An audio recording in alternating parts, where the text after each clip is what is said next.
We now arrived to Twin Arrows, which is located along the side of Route 66. This used to be a very popular place back in the day. A scene from Joe Dirt was actually filmed here. And Forrest Gump ran past here in the movie Forrest Gump. But this place has definitely seen better days. Let's turn around here and take a look at the Twin Arrows Trading Post, an eatery, gas station. We're going to show you the place. We're going to take a look inside. We're going to tell you a little bit more about it, and we cordially invite you to come along for the adventure. Come along.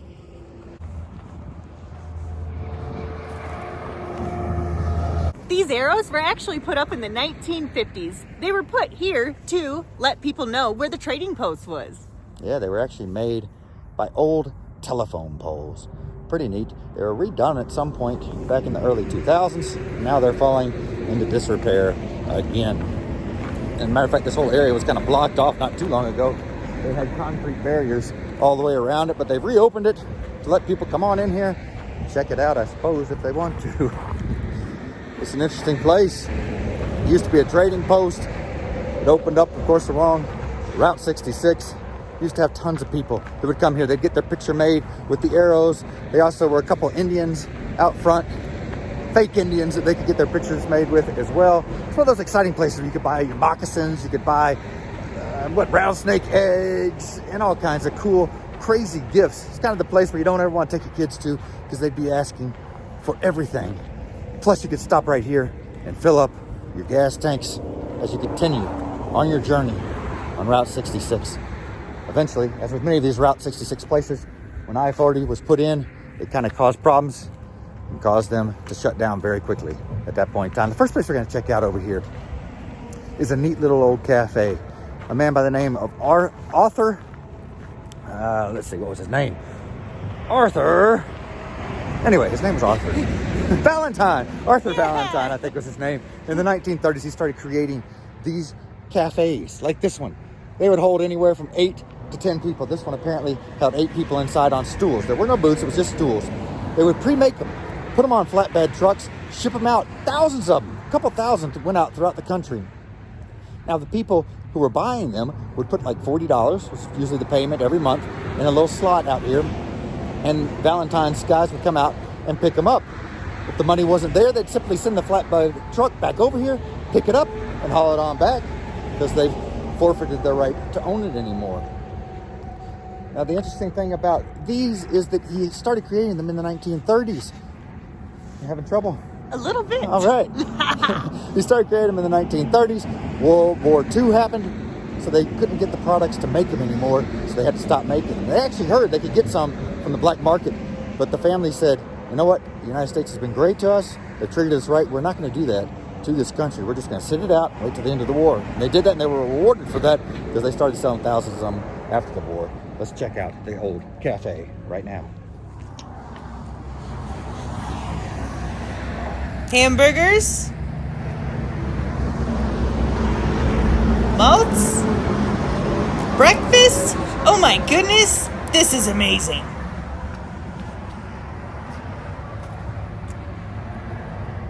Hey, Kevin and Melissa.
You deserve to be happy.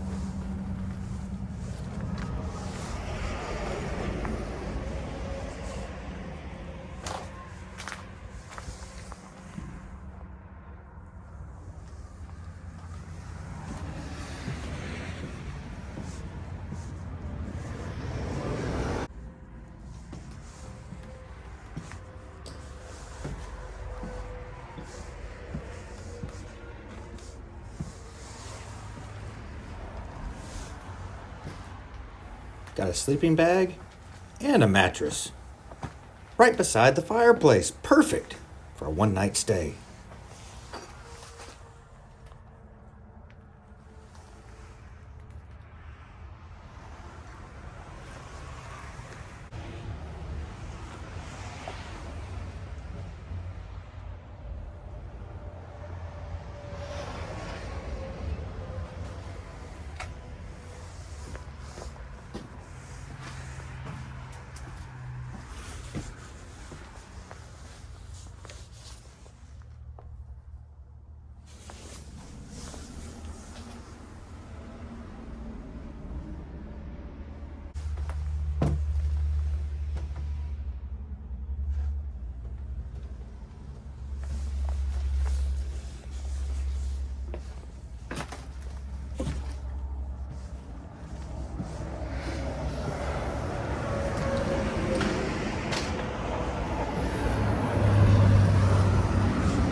We really enjoy checking out abandoned places and seeing all the cool artwork. It's also really interesting to think about, just to kind of go back through in your mind. People used to work here.